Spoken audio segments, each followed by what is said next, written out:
I'm 75 years old, and I need to tell you something that's going to make you uncomfortable.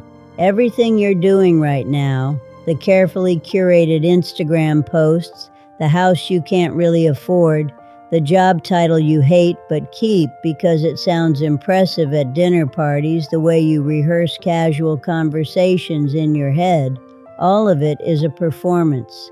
And I know this because I just spent 53 years of my life on that same stage. I had it all.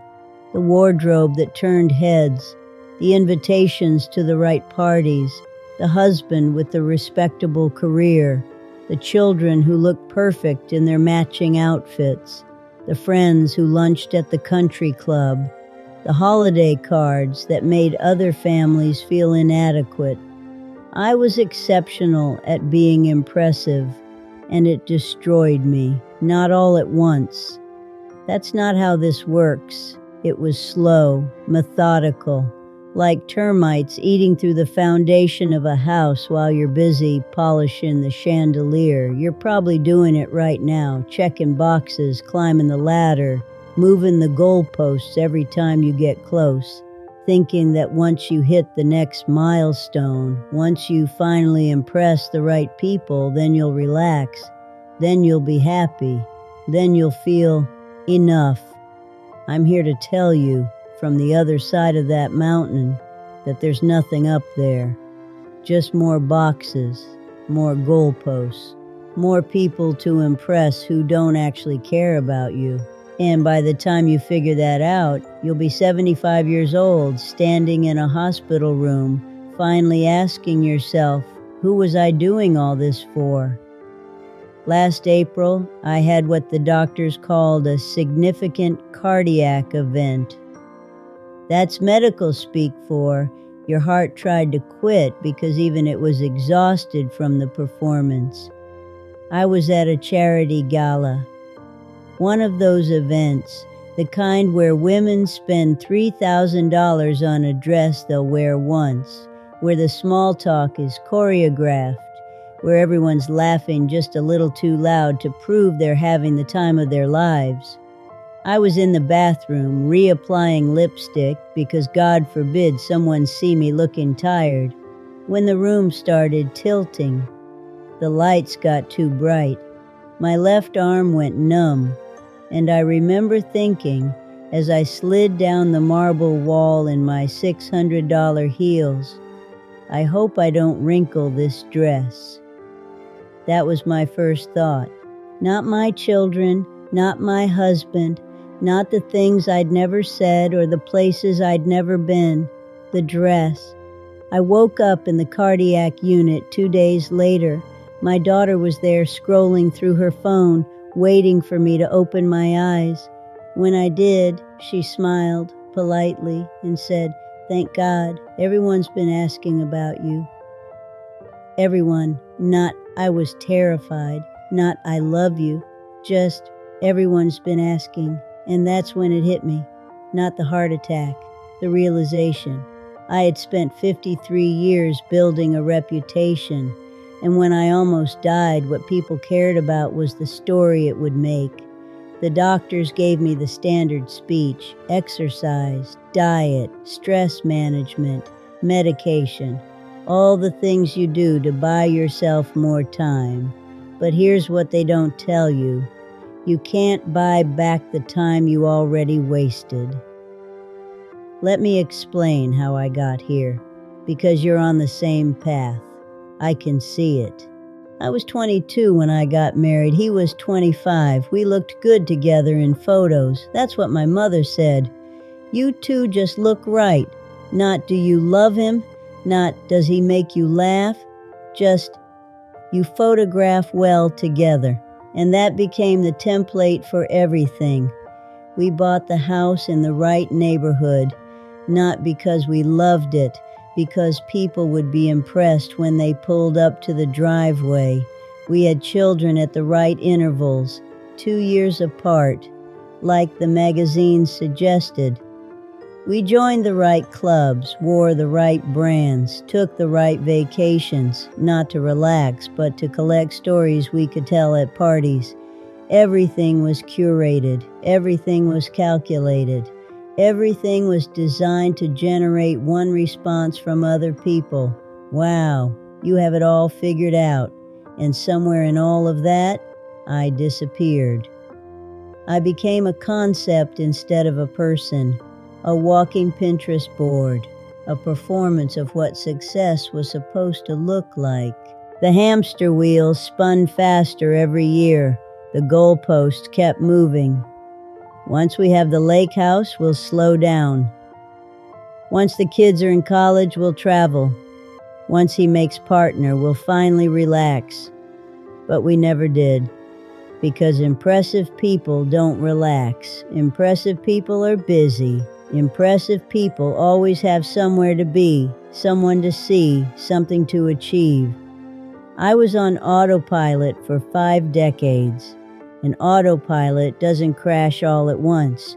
It just flies you to the wrong destination while you sleep in first class, convinced you're heading somewhere important.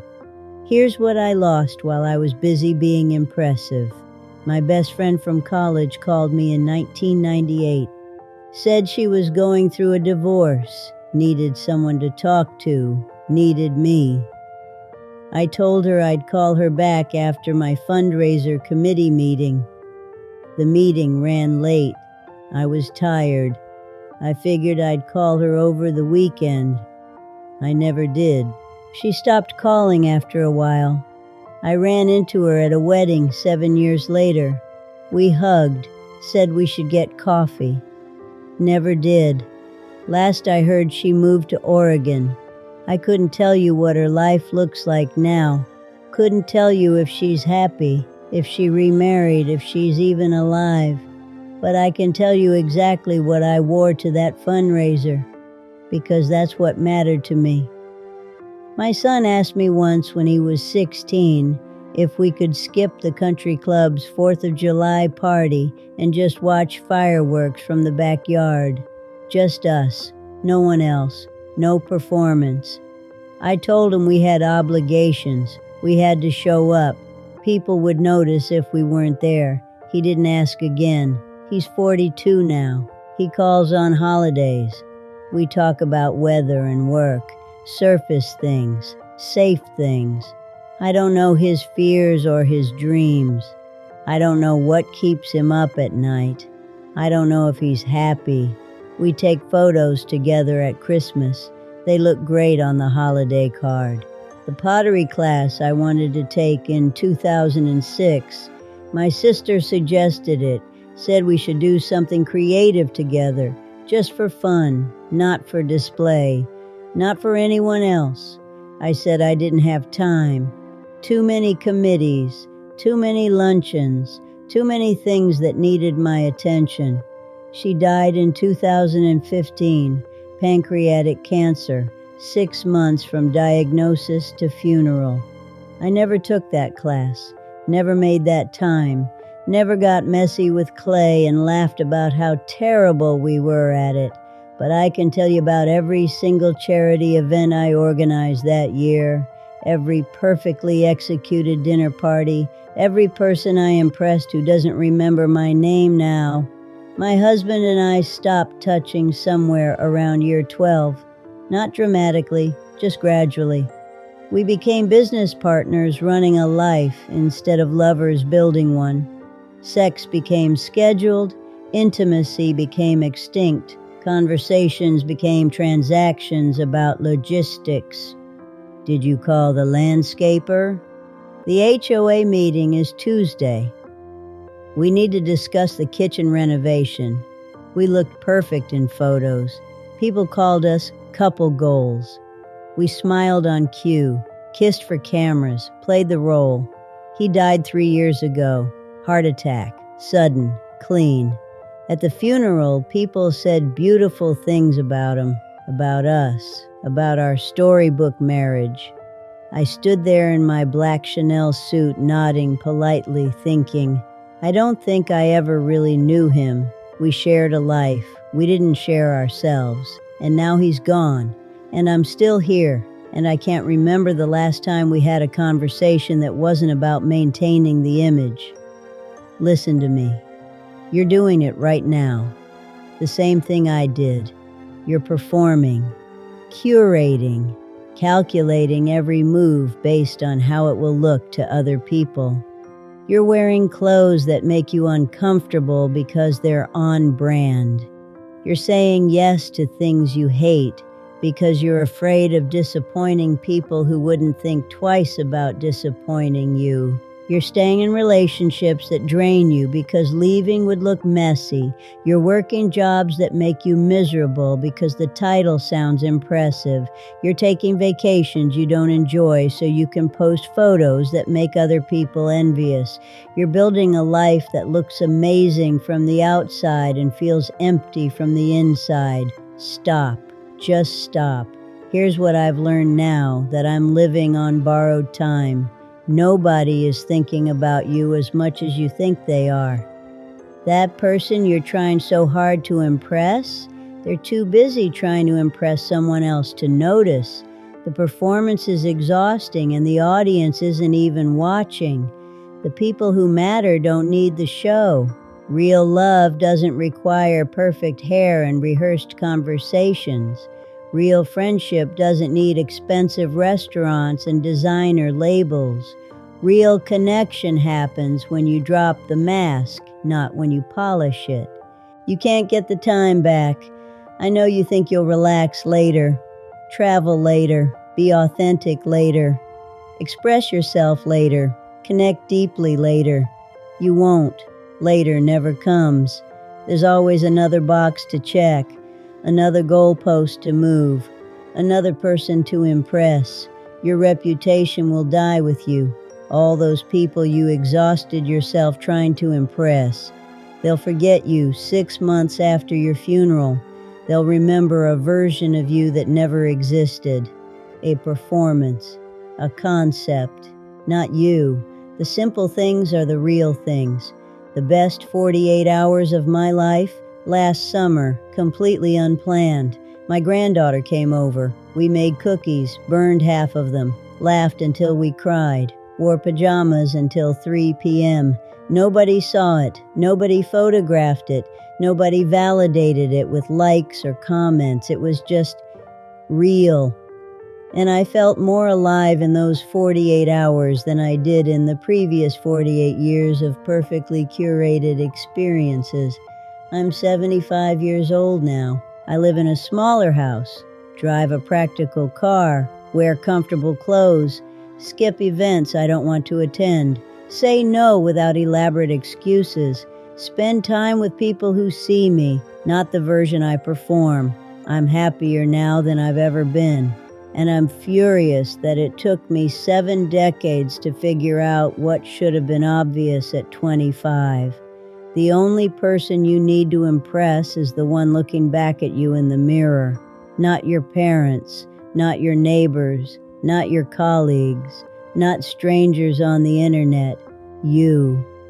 When you're 75, standing in whatever room you'll stand in when you finally see clearly, and you will have that moment, everyone does, you're going to ask yourself one question. Did I live a life that was true, or did I live a life that looked good? Answer that question now. Not after the promotion, not after the wedding, not after you hit the next milestone, not after you impress the next person. Now. Because borrowed time runs out fast, and the boxes you're checking, they don't matter. The ladder you're climbing, it's against the wrong wall. And the people you're performing for, they're too busy performing to notice anyway. Stop trying to impress people. Start trying to know yourself before you run out of time. I've wasted enough of your time. Now do something with it. Put down the mask, drop the performance. Cancel something you don't want to do. Call someone who actually knows you, or used to, before you started performing. Do something today that no one will see, that no one will validate, that serves no purpose except that it makes you feel alive, not impressive, alive. And if you're watching this and something in your chest just tightened, if you felt seen in a way that makes you uncomfortable, that's the truth trying to get your attention. Don't ignore it. I did that for 53 years. Don't make my mistake. Leave a comment. Tell me one thing you're going to stop performing. One mask you're ready to drop. Not for me, for you. And if this hit you the way it hit me when I finally saw clearly, share this with someone who needs to hear it. Someone who's exhausting themselves trying to be impressive instead of trying to be themselves. Your life is happening right now, not after you impress the right people. Now, don't waste it the way I did.